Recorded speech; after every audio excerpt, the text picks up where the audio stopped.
Kāpēc Elons Masks sastrīdējās ar Donaldu Trumpu?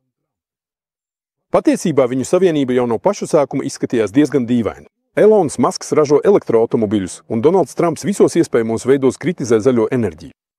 Donalds ir atklāti paziņojis, ka, ja kļūs par prezidentu, viņš samazinās valdības atbalstu atjaunojamajai enerģijai. Bet Donalds Trumps un Elons Masks ir apvienojušies kopīgi mērķa vārdā. Un, kad Trumps kļuva par prezidentu, sākumā viss bija kārtībā. Un tad Trumps atlaida Masku no valdības efektivitātes komitejas, un tad viņiem bija publisks strīds. Šodien Masks paziņoja par savas politiskās partijas izveidi. Patiesībā sižets ir kopīgs un atkārtojas daudzas reizes dažādās vietās. Sākumā apvienojas tādi salīdzinoši vāji spēlētāji pret kādu lielu pretinieku. Vēlme uzvarēt izlīdzina šo sabiedroto pretrunas. Un tās vienmēr pastāv. Un pēc kopīgas uzvaras šīs pretrunas atkal izvirzās priekšplānā un kļūst svarīgas. Un tad sākas savstarpējā ķildēšanās. Tas notiek visur un vienmēr. Maska un Trumpa strīds sākumā, protams, pārsteidza sabiedrību, jo Trumps ir esošais prezidents. Un, ja jūs kopā esat uzvarējuši, tad turoties pie esošā prezidenta iegūsi vairāk iespēju, pat neskatoties uz pretrunām starp jums. Kāpēc tad tik atklāti strīdēties? Taču Elons Masks, atrodoties Amerikas valsts varas mehānismu iekšienē un uzturot sakarus ar prezidentu, agrāk pamanīja un saprata, ko tieši dara Trumps, tāpēc publiski no viņu norobežojās. Lai gan, kā redzējām, iepriekš viņš deva naudu Trumpam priekšvēlēšanu kampaņai un pat uzstājās viņa mītiņos, lai paustu atbalstu. Un kas vispār ir Elons Masks? Apskatīsimies uz viņu. Viņš nav ģēnijs un nav brīnumains uzņēmējs, kā to pasniedz plašsaziņas līdzekļi. Elons Masks ir tehnokrātu grupas aizsegs. Viņš ir šaulmenis, kas spēlē uz publiku. Viņš ir tehniskā sindikāta seja. Tehnokrātu grupa, kuru pārstāv Elons Masks, ir diezgan spēcīga. Viņi izveidoja globālo satelītu tīklu Starlink, viņi palaiž SpaceX raķetes kosmosā, viņi ir uzsākuši Tesla elektroauto ražošanu. Daudzas valstis vispār nespētu tikt galā ar šādiem uzdevumiem. Es domāju, un tā ir mana personīgā pārliecība, ka strīda iemesls starp ASV prezidentu un tehnomagnātu bija Donalda Trumpa īstenotā muitas tarifu paaugstināšanas politika. Sākumā Donalds paziņoja par importa tarifu ieviešanu, tad šos procentus samazināja, pēc tam atkal paaugstināja, pēc tam atlika tarifu ieviešanu, un tad atkal teica, ka ieviesīs. Un publika vispār galīgi apjuka, kur tie tarifi ir, kā tie darbojas, uz kurām valstīm, uz kādiem virzieniem un cik procentu apmērā. Taču Amerikas muitas dienests strādā precīzi pēc norādījumiem.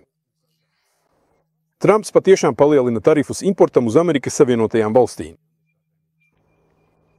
Un šie tarifi kaitē amerikāņu tehnokrātiskajiem ražotājiem, kuru intereses pārstāv Elons Masks. Pagaidi. Bet Trumps gluži pretēji vēlas atgriezt ražošanu Amerikas Savienotajās valstīs. Tam vajadzētu palīdzēt Amerikas rūpniecībai tieši šiem tehnokrātiem. Jā, tas tieši viņus stiprinās.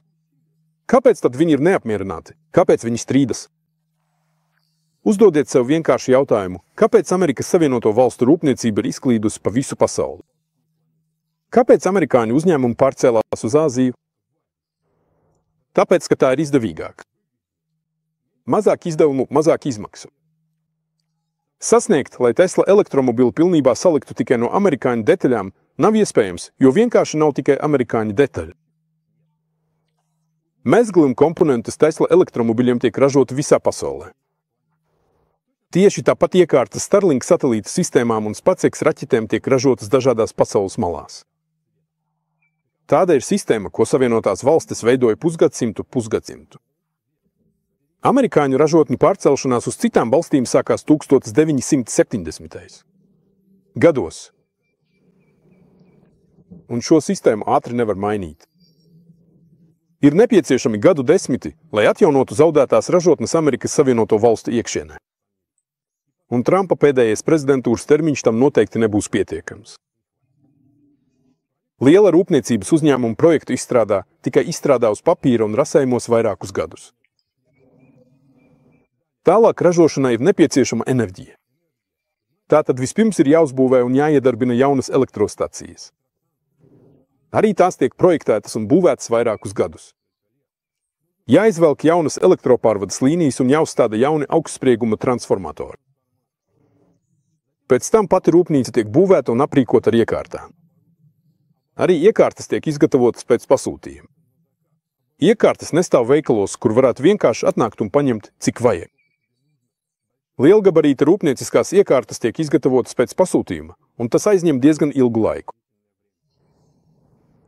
Tāpat ir jāapmāca speciālisti, kas arī prasa laiku. Kā redzat, jaunas rūpnīcas palaišanas process ir ļoti ilgs. Lai palaistu lielu uzņēmumu, nepieciešami gadi. Pārcelt daudzus ražošanas uzņēmumus atpakaļ uz Amerikas Savienotajām valstīm nav iespējams īsā laikā. Bet ko dara Trumps? Viņš šodien paaugstina tarifus. Tas nozīmē, ka palielināsies importēto komponentu izmaksas amerikāņu produktiem, kurus viņi montē Amerikas Savienotajās valstīs. Kā ar daudzajiem amerikāņu produktiem, kas pilnībā ražoti Āzijā un citur? Iphone netiek ražots Amerikā, un to pat nepieskaras amerikāņu strādnieku rokas. Bet Iphone tiek uzskatīts par amerikāņu tālruni. Trumps steidzas ar tarifu paaugstināšanu un vairāk kaitē pašreizējai Amerikas ražošanas sistēmai, kura tik īsā laikā nespēja pārkārtoties. Amerikāņu tehnokrāti vienkārši nespēja izturēt Trumpa straujo kursu.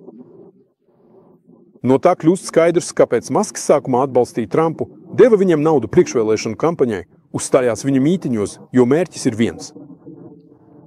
Taču pēc tam Trumps uzņēma ļoti strauju tempu, kuru Amerikas ražošanas sistēma nespēja izturēt. Tāpēc Ilons Masks arī sastrīdējās ar prezidentu un paziņoja par savas partijas izveidi. Šodien tehnokrātiem Amerikas Savienotajās valstīs kaitē augstie importa tarifi. Viņi vēlas vienmērīgāku un lēnāku procesu, kas ļautu viņiem pārveidot sistēmu, izveidot šos rūpniecības uzņēmumus Amerikas Savienoto valstu iekšienē. Kas tad beigās sanāks? Vai tehnokrāti vienosies ar Trumpu, vai arī pilnībā sastrīdēsies, vai padarīs Ilonu Masku par Amerikas Savienoto valstu prezidentu? Redzēsim. Sveiciens no Krievijas meža!